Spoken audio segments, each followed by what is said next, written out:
Tsy nitazapotsiny fa misoroka ny olana amin'izay fananatany izay ny fitondram-panjakana io no isan'ny nasongadina nandritra ny fanokafana ny herinandro ny fananatany. Nanambara moa ny filoham-pirenena fa efa misy ny ezaka atao mifanandrify amin'izany. Vonona ny andray andraikitra entina idina amin'ny olona fananatany ny fitondrana araka ny nambaran'ny filoham-pirenena Hery Rajaonarymampianina androany nandritra ny lanonam-panokafana tamin'ny fomba ofisialy ny hetsiky ny herinandro fananatany.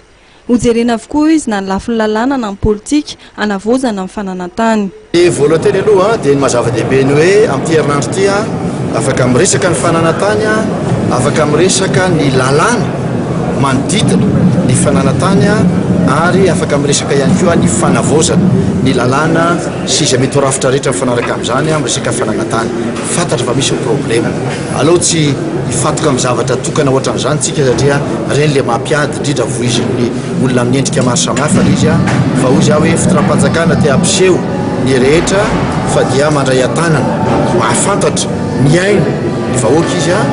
ary andray ny andraikitra izay efa natombo fa mbola tohizana fandraisana andraikitra amin'ny fanavozana ny lalàna maro samihafa rafitra sy ny fomba hijerena ireny atotan-taratasy maro samihafa mahakasika ny fananatany ireny. Ny ministeram-panjakana misana amin'ny fampitaovana sy ny fanajariana an-tany ihany koa dia manatanteraka ary hanatanteraka ezaka entina handrindrana ny fananatany eto amintsika.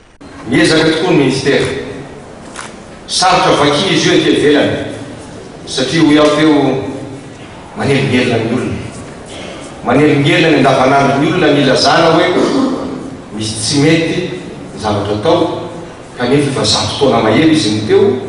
ohatrany tsisy nampatsiahy azy indraindray fa tsy mety ane nanorenany trano teo amin'ny amoro-tatatra io zany no miainana ary zany no mahatonga ny ministera mitsangana manoro kanefa amin'ny zavatra izay atao dia miezaka foana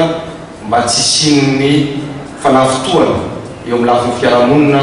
zavatra izay atao satria olona mpiray-tanindrazana ireny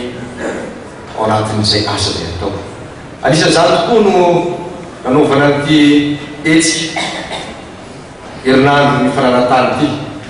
mba ahafahany ao amin'ny ministera ahafahany ao amin'ny direction générale izay niraikitra zany hifanantona bebe kokoa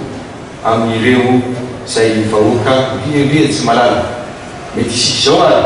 mety betsaka ihany koa ny tena sahirana amin'ny lafiny fiainana manokana satria entsika ireny fiteny andavanandro eny anay zay fa 10 taona tsy vita ny anay 20 taona dia nisy lasa misy titrana-koa le tany iaina tsika zany tsy androantsika nikabarana zany eto